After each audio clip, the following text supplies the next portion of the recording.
16 বছর ধরে lock and কি অরূপ বিশ্বাস করে রেখেছিল, কাউকে ঢুকতে দিত না। ওদের পেটোয়া ক্লাবগুলো যেমন ওই কালীঘাট, লাভার, সুরুচি, ওদের প্লেয়াররা যাবে, অন্য ক্লাব যেতে পারবে না।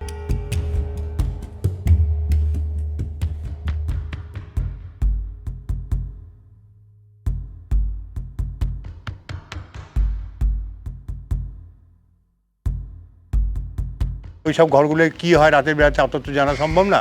ওই মদ টদ খাওয়াও তো শুনতাম এইসব। আচ্ছা বলুন তো, খেলার জায়গায় এসব করা কি উচিত?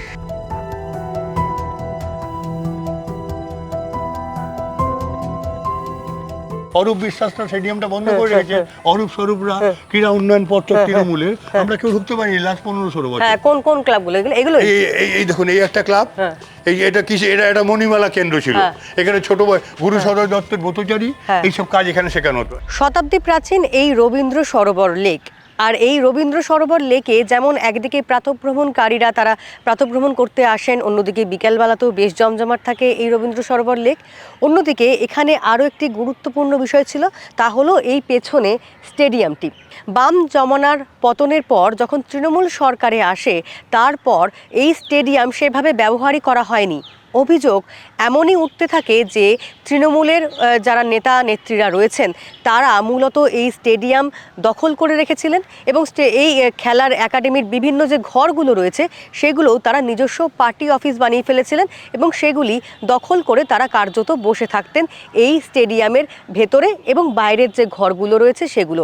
সবাই খেলতে শুরু করলো, যেতে শুরু করলো, সবাই খুব আনন্দিত। মানে আপনার প্লেয়াররাও যেতে পারছে? আমার প্লেয়াররাও যেতে পারছে, সবাই যাচ্ছে। এমনকি মর্নিং ওয়াকাররা মর্নিং ওয়াক করতেও দেখি তো রবীন্দ্র সরোবরটা খুলে হয়েছে, কেমন দেখতে হয়েছে, এসে কি আনন্দ, কি গ্রিনারি, কত পাখিরা না সব এসে থাকতো। তারা তো হঠাৎ আমরা ঢুকে গেছি মানুষ, পাখিগুলো যাবে কোথায়? এবার ওরা একটু অবাক হতেই, বাবা এরা কারা রে বাবা, আমাদের জায়গাগুলো গেল। একবার ভেতরটা আমরা দেখি, যদি একটু দেখা যায় ভেতর দিয়ে। এখান থেকে দেখুন না, এখান দিয়ে দেখা যাবে? হ্যাঁ দেখুন না, দেখতে পারবেন পুরো, দেখুন। হ্যাঁ, এইটাই স্টেডিয়ামটা। এটাই স্টেডিয়ামটা আমরা দেখতে পাচ্ছি। স্টেডিয়াম পুরো 400 মিটারের ট্র্যাক, জানেন? এখানে অ্যাথলেটিক্সরা ট্র্যাকে দৌড়াবে, আর মধ্যিখানে মাঠটায় ফুটবল অফিস লিগ হতো। কিন্তু আর উল্টো দিকে কালীঘাট স্পোর্টস, এটা বাবুল ব্যানার্জি ক্লাব।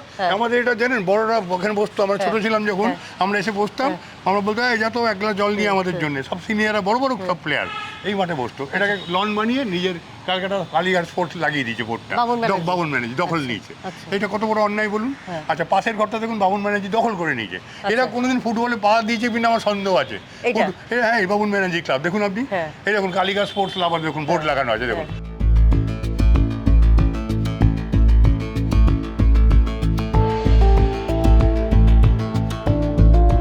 আপনারা দীর্ঘদিন ধরে এই ক্লাবগুলোকে মুক্ত করার চেষ্টা করেছেন, কি বলবেন কেন এই অবস্থায় রয়েছে আর কেন আপনারা পারেননি এগুলোকে দখল মুক্ত? অ্যাকচুয়ালি এই ক্লাবগুলো মানে চলছিল, এই স্টেডিয়াম বন্ধ থাকা সত্ত্বেও ক্লাবের যারা কার্যকর্তারা তারা কিন্তু এই ক্লাবের এই ঘরটাকে কেন্দ্র করে তাদের বাইরে দেখুন এই গোলপোস্ট করা, এখানে আউটার যেহেতু স্টেডিয়ামটাই পাচ্ছে না, এই হোয়াইট বর্ডার মাঠে বাইরে এই মাঠটায়, ওদিকে অশোক মালতার পাশে টালিগঞ্জ যুবগোষ্ঠীর মাঠে, ওদিকে লেক কালীবাড়ির সামনের মাঠে ওরা ফুটবল ক্রমশ ওরা চেষ্টা করছে ফুটবলটাকে আপলিফ্ট করতে।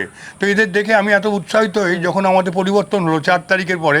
5 তারিখে একটু ইনিশিয়েটিভ সবাইকে নিয়ে নিই, তো স্টেডিয়ামটা দেখি খোলাই ছিল। আমরা বললাম স্টেডিয়াম তো এখন খোলা আছে, এখন তো তৃণমূল মুক্ত হয়ে গেছে, আমরা এখন এই জায়গাটা চলুন না। কি বন্ধ করে রেখেছে? অরূপ বিশ্বাসরা মমতা ব্যানার্জি ক্যাবিনেট কাউকে ঢুকতে দিত না ওদের পুরো পিরিয়ডটা। তার আগে সিপিএমরাও এই নষ্টামো করেছে। এই নষ্টামোর জ্বর সিপিএম আমলে হয়েছিল গাথা, আর এটা কন্টিনিউশন হলো এই তৃণমূলের পিরিয়ড অব্দি। আর ওই সব ঘরগুলো কি হয় রাতের বেলা তা তো জানা সম্ভব না। ওই মদ টদ খাওয়াও তো শুনতাম এইসব। আচ্ছা বলুন তো, খেলার জায়গায় এসব করা কি উচিত? সরকার পরিবর্তনের পর এই অভিযোগগুলো সামনে আসতে থাকে এবং ধীরে ধীরে এই স্টেডিয়াম আবারও খুলতে শুরু করে এবং এই ঘরগুলিও ধীরে ধীরে খুলতে শুরু করে। কিন্তু আবারও অভিযোগ সামনে আসে যে যখনই স্টেডিয়াম খোলে তারপর আবারও একদিন আচমকাই পুলিশ কর্মীরা চলে আসেন এই লেকের ভেতর এবং এই ঘরগুলি তারা নিজস্বভাবে তালা লাগিয়ে দিয়ে চলে যায়। অলমোস্ট সব ঘরে এখন তালা লাগানো অবস্থা। এর মধ্যে কিন্তু দুটো পার্ট আছে তালা লাগানোর। একটা দখলদারি ঘরগুলো তালা লাগিয়েছে, ঠিক আছে, একদম ওকে, গভর্নমেন্ট শুড টেক ডিসিশন। কিন্তু যেগুলো রেগুলার ইউজে আছে, যেমন এই যে দেখুন সাউদার্ন স্পোর্টস 1965 সালে স্থাপিত, তালা মেরে দিয়েছে পুলিশ।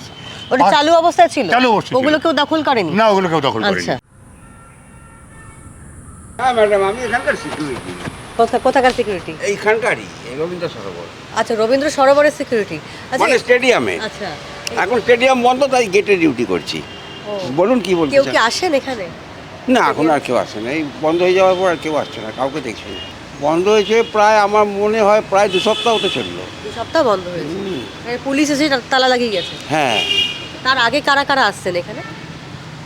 তার আগে বলতে গেলে আমি তো ওই স্টেডিয়ামের ওইখানে ডিউটি করতাম, ওই প্লেয়ার টেলার আসতো। কিছুদিনের জন্য খুলেছিল আর কি নতুন সরকার আসার পরে, কিন্তু নতুন সরকার আসার পরে আবার দেখলাম বন্ধ হয়ে গেছে, যে কোনো কারণের জন্য বন্ধ হয়ে গেছে। কিন্তু বিগত ধরুন 10 বছর আর কি বাইরের ছেলেরা গিয়ে কখন আর কি এভিনিউ সম্মেলনী, যারা আর কি লোকাল, যারা বরাবরই এই মাঠ থেকে সব প্লেয়াররা, যেরকম সুভাষ ভৌমিক, প্রশান্ত ব্যানার্জি, হ্যাঁ, সুকল্যাণ ঘোষ, ধরুন আমি, শঙ্কর রায় চৌধুরী, যারা আর কি বড় ক্লাব খেলেছি এই মাঠ থেকেই। কিন্তু তারপর থেকে দেখলাম যে লাস্ট 10 বছর ধরে ভেতরে এভিনিউ সম্মেলনীর প্র্যাকটিসটা বন্ধ করে দিল।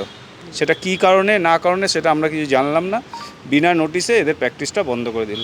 আমার খালি অনুরোধ এনাদের কাছে, আবার স্বাভাবিক পরিস্থিতি করে দিক। এই গেটগুলো জেনুইন যারা আছে তাদের খুলে দেওয়া হোক, যেগুলো দখলদার তাদের লক অ্যান্ড কি করে তাদের সম্বন্ধে খোঁজ নিয়ে সেই ক্লাবগুলোকে অন্য যারা খেলার জগতের অ্যাটাচমেন্ট আছে তাদেরকে রিঅ্যালটমেন্ট করে দেওয়া হোক, আর বাকি লোকগুলোকে সরিয়ে দিয়ে পরিবেশটা একদম খেলার মতো করে দিয়ে রবীন্দ্র সরোবরকে মুক্ত করে দিলে মানুষও খেলাধুলা করলো, আমরাও একটু আনন্দ পেলাম। কিছুদিন যাবৎ পুলিশ এসে এই স্টেডিয়ামের সমস্ত ক্লাব ঘরগুলিতে তালা লাগিয়ে দিয়ে গিয়েছে। এখন আশা করছেন সকলে নতুন মুখ্যমন্ত্রীর কাছে তিনি হস্তক্ষেপ করবেন এবং এই স্টেডিয়ামটিকে আবারও তার আগের অবস্থানে ফিরিয়ে নিয়ে যেতে সমর্থ হবেন। এখন দেখবার বিষয় এই স্টেডিয়ামের ব্যাপারে কতটা অগ্রাধিকার দেয় নতুন সরকার।